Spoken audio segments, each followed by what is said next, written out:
नमस्कार नहीं welcome you study I Q. मैं हूं प्रशांत धवन। नाउ अगर आप लोग यहां पर ये सोच रहे थे कि इजराइल और ईरान के बीच में टेंशन अब खत्म हो गई है, कुछ इस सब के बियॉन्ड नहीं होगा, तो मैं आपको ये बता दूं, रिसेंटली ईरान ने ये वार्निंग जारी करी है। ये बात by the way American media extensively cover कर रहा है कि आने वाले कुछ दिनों में, कोई बड़ी बात नहीं है कि आज रात को ही ईरान एक बड़ा अटैक कर दे इजराइल पर।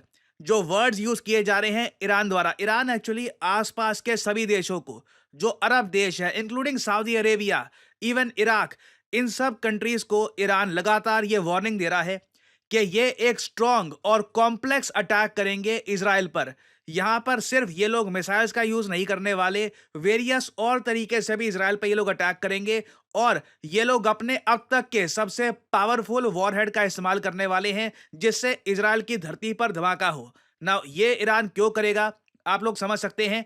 रिसेंटली इजराइल की एयरफोर्स ने हैवी बॉम्बिंग करी है ऑल ओवर ईरान, और बताया जा रहा है कि S-300 मिसाइल डिफेंस सिस्टम्स जो रशिया ने दिए हैं ईरान को, ये डिस्ट्रॉय कर दिए थे इजराइल ने। साथ ही साथ ईरान ने खुद ये बात एडमिट करी है कि इनके 2 सोल्जर्स भी मारे गए थे इजरायली अटैक में। तो इसके रिस्पॉन्स में अगेन मुझको यहां पर बोलना पड़ेगा, अगर ईरान पर जो इजराइल का अटैक था वो बिल्कुल 100% फेल था ना, तो ईरान को इस टाइप का एक रिप्लाई करने की आवश्यकता महसूस ना होती। बट ईरान ये कह रहा है कि टूथ ब्रेकिंग रिस्पांस मिलेगा इजराइल को, मतलब लिटरली ये कह रही है दांत तोड़ देंगे, इजराइल का ऐसा रिस्पांस ये देंगे। ऑब्वियसली ईरान की ऐसी स्टेटमेंट्स देखकर यूएसए ने प्रिकॉशनरी मेजर्स ऑलरेडी लेने स्टार्ट कर दिए हैं। यूएसए ने B-52 बॉम्बर्स ये डिप्लॉय कर दिए हैं मिडिल ईस्ट में लंबे समय के बाद। और ये जो B-52 बॉम्बर्स है, इनका यूज किया जाता है हैवी बॉम्ब्स को ड्रॉप करने के लिए। ना सिर्फ nuclear bombs, obviously conventional bombs भी है, भारी भरकम बॉम्ब्स। अफगानिस्तान में यूएसए ने B-52 बॉम्बर्स का एक्सटेंसिवली यूज किया था। नाउ ईरान के केस में आपको बता दूं, ये बात अब कई ऑफिशियल्स कह रहे हैं कि सिंस इजराइल ऑलरेडी ईरान के बहुत सारे एयर डिफेंस सिस्टम्स को डिस्ट्रॉय कर चुका है, ईरान के पास एसेंशियली खुद को बचाने के लिए फ्रॉम एयर स्ट्राइक कुछ है नहीं, तो इसलिए यूएस कॉन्फिडेंटली अब B-52 बॉम्बर्स को गेम में ले आया है। मैं ये नहीं कह रहा कि यूएस ये बॉम्बर्स यूज करेगा अगेंस्ट ईरान, बट ये अपने आप में एक वार्निंग साइन है। यूएसए ने कैटेगोरिकली ईरान को वार्निंग ये दी है कि देखिए, आपने इजराइल पे अटैक किया, इजराइल ने आप पे अटैक किया। नाउ अब आप वापस अगर एक और अटैक करोगे इजराइल को, तो उस केस में हम इजराइल को रिस्ट्रेन नहीं कर पाएंगे। आखिरी बार जब इजराइल ने अटैक किया था यूएस के हिसाब से, तो यूएस गवर्नमेंट ने बहुत सारी शर्तें लगा दी थी इजराइल पर, और इजराइल को यह कहा था कि तुम लोग अंधी बॉम्बिंग नहीं करोगे ईरान पर, जैसी गाजा में करते हो या फिर लेबनान में करते हो। ये बातें इजराइल को प्रॉपरली कन्वे करी गई थी। इसी वजह से इजराइल का जो अटैक था ये लिमिटेड था।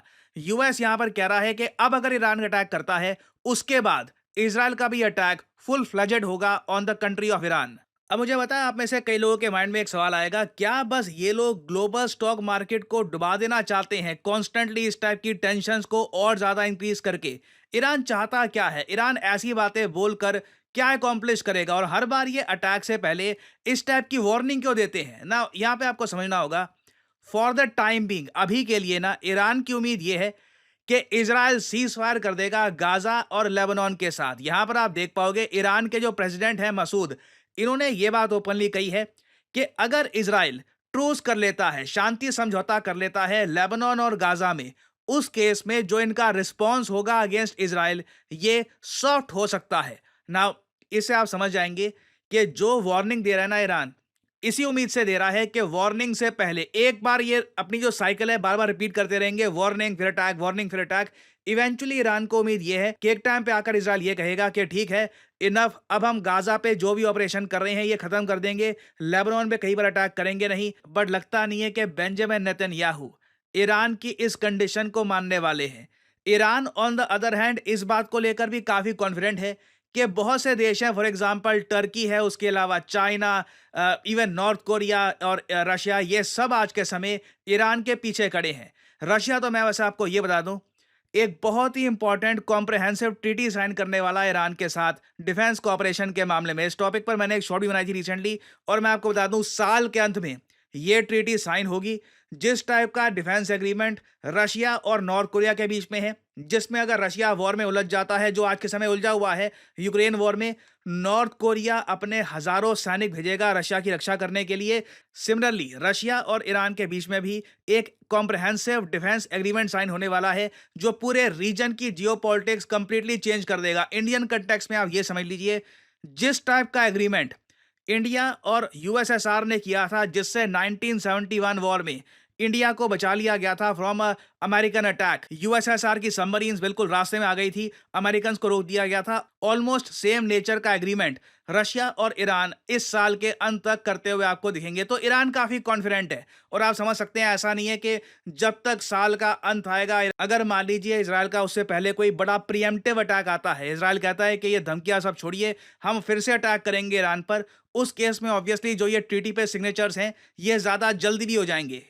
और जो ये रशिया और ईरान के बीच में डिफेंस कॉपरेशन है, इसके बारे में मुझे पता है, आप सबको पता है, दुनिया को पता है। ऑब्वियसली यूएस को इसके बारे में काफी समय पहले से पता लग गया था, और इसलिए हम देख रहे हैं कि यूएस एयरफोर्स अब मिडल ईस्ट में अपनी डिप्लॉयमेंट बढ़ा रहा है। यूएस इस बात को लेकर अब एक प्रिपरेशन कर रहा है कि कल को एक वॉर यहाँ पे स्टार्ट हो जाती है तो यूएस उसके लिए प्रिपेयर्ड रहेगा। इंटरेस्टिंगली कई रिपोर्ट्स देखिए इजराइल की तरफ से ये भी आ रही है कि इजराइल रेड सी, नाउ आप अगर देखो इजराइल की नेवी भी काफी स्ट्रांग है बाय द वे, इजराइल के पास एक साइजेबल नेवी है, मगर वो जो नौसेना है वो ईरान से काफी दूर है। तो कई रिपोर्ट्स ये पब्लिश की जा रही है कि इजराइल की जो नेवी है ये यहाँ पर मेडिटेरेनियन से निकलकर रेड सी में एंटर हो चुकी है, और हो सकता है कि गल्फ ऑफ एडन क्रॉस करके अरेबियन सी में भी आ जाए, जिससे कल को इजराइल को एक ऑप्शन मिलती है कि मान लीजिए इनको एक फ्रिगेट या फिर डिस्ट्रॉयर से अटैक करना है ईरान पर, ये भी ये लोग कर पाएंगे। ऑब्वियसली मैं यहाँ पर वर्स्ट केस सिनेरियो की यहाँ पर बात कर रहा हूँ, बट ये बात तो पक्का है अभी ईरान एक बड़ा अटैक करेगा इजराइल पर। नाउ ये अटैक कितना बड़ा होगा, कब होगा, ये देखना होगा। इसका इम्पैक्ट पूरे रीजन पे होगा, सिंस ईरान लिटरली वार्निंग दे रहा है पूरे रीजन को कि इस बार का अटैक हमारा अब तक का सबसे बड़ा होगा ऑन इजराइल। कुछ अपडेट्स आती है इसके रिगार्डिंग जो ऑब्वियसली आएगी, अनफॉर्चुनेटली मुझे बोलना पड़ेगा, ये दोनों देश हो सकता है कि ग्लोबल स्टॉक मार्केट को हैवी डैमेज पहुंचाए आने वाले कुछ हफ्तों में। कुछ अपडेट्स आती हैं, मैं आपके लिए बाद में अपडेटेड वीडियोस लाता रहूंगा। और फाइनली यहाँ पे आप लोगों से मैं एक सवाल पूछूंगा कि वो कौन सा देश है जिसके साथ भारत ने हाल ही में कंडक्ट करी है स्पेशल फोर्स एक्सरसाइज वज्र प्रहार। ये है यहाँ पे आपकी ऑप्शंस, यूके, ऑस्ट्रेलिया, कनाडा या फिर यूएसए। कमेंट सेक्शन में करिए उत्तर, जो लोग देंगे सही आंसर उनकी कमेंट को मैं हार्ट दे दूंगा ताकि बाकी लोग समझ पाएं कि सही आंसर क्या है। और फाइनली यहाँ पर मैं ये भी ऐड कर दूं कि आप किसी भी एग्जाम की तैयारी कर रहे हैं, स्टडी IQ के पास आपके लिए कोर्सेज हैं फॉर वेरियस एग्जामिनेशन, जो आप परचेज कर सकते हैं studyIQ.com पे।